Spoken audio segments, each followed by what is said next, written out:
Hey, Mr. Harridan here. We're going to do some acid nomenclature. One of the not fun topics that people do not like. But don't worry. Don't worry, it'll all make sense. I'm a professional. I am a professional. Okay. So, to do acid nomenclature, first of all, you have to have your polyatomic ions memorized.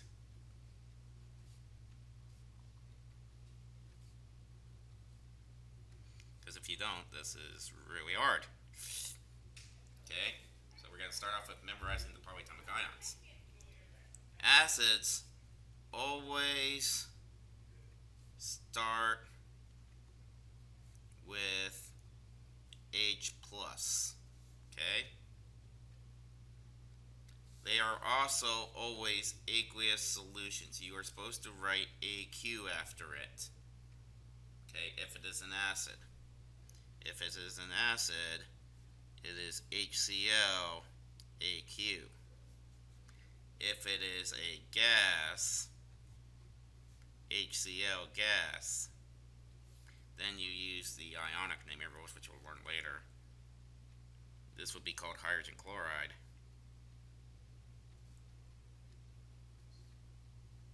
But since this one has an AQ, this will be hydrochloric acid. Because everybody loves talking about acid, right? Okay, so naming acids here.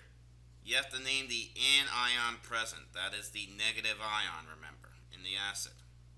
You have to change the suffix of the anion according to the chart below. Okay, here is the chart. 8 goes to ick. Ike goes to os. And then if it was ide, it goes to hydro ick.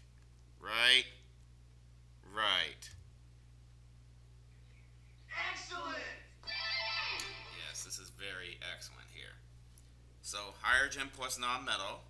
This is your binary one here. It would end in ide. Ide goes to hydroic. If it is a poly, some polys are perate. 8 goes to ick. Okay. There are some polys that are 8. 8 goes to ick. So these two are really the same rule here. Okay. This is another poly rule. Some polys end in ite. Ite goes to os acid. And this is another poly rule here. Hypoite. Ite goes to os acid. Okay? But this comes down to basically knowing your polyatomic ions and then fun stuff like that. So, first off here, this is HF aqueous. This is binary. Okay? Binary compounds end in ide. So this is fluoride. Okay? The rule is ide goes to hydroic. Okay, that is the ide rule. They have this nice little saying here. I ate something icky all night. I was nauseous, and I ride a hydraulic plane. I goes to hydroic. So this would be called hydrofluoric acid. Okay. H3PO3. This is a polyatomic ion. Okay. This one, I don't think you have to have this one memorized. Because some of them are listed right here. Ooh, phosphite.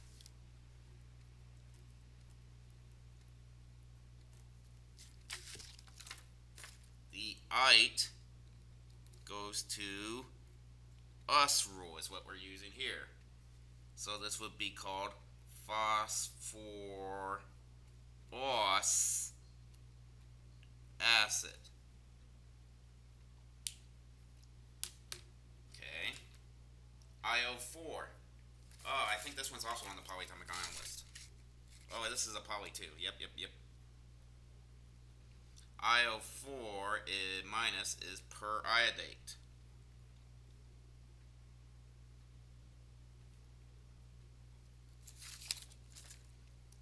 8 goes to ick, because last night I ate something icky. So this would be called periodic acid.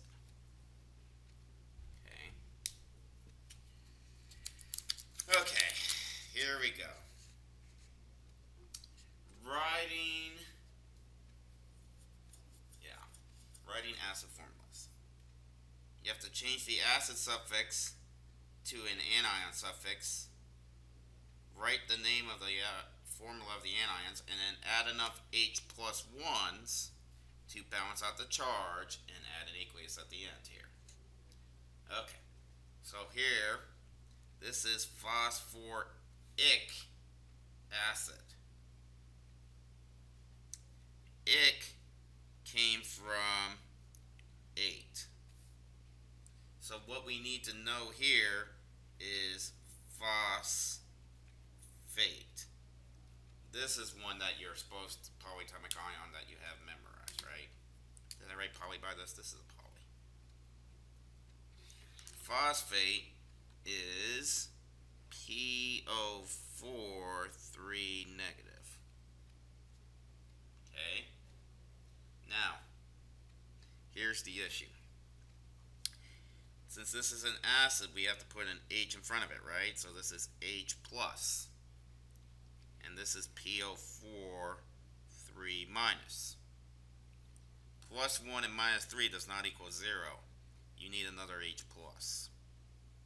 But this is only plus 2 and minus 3. That does not equal 0.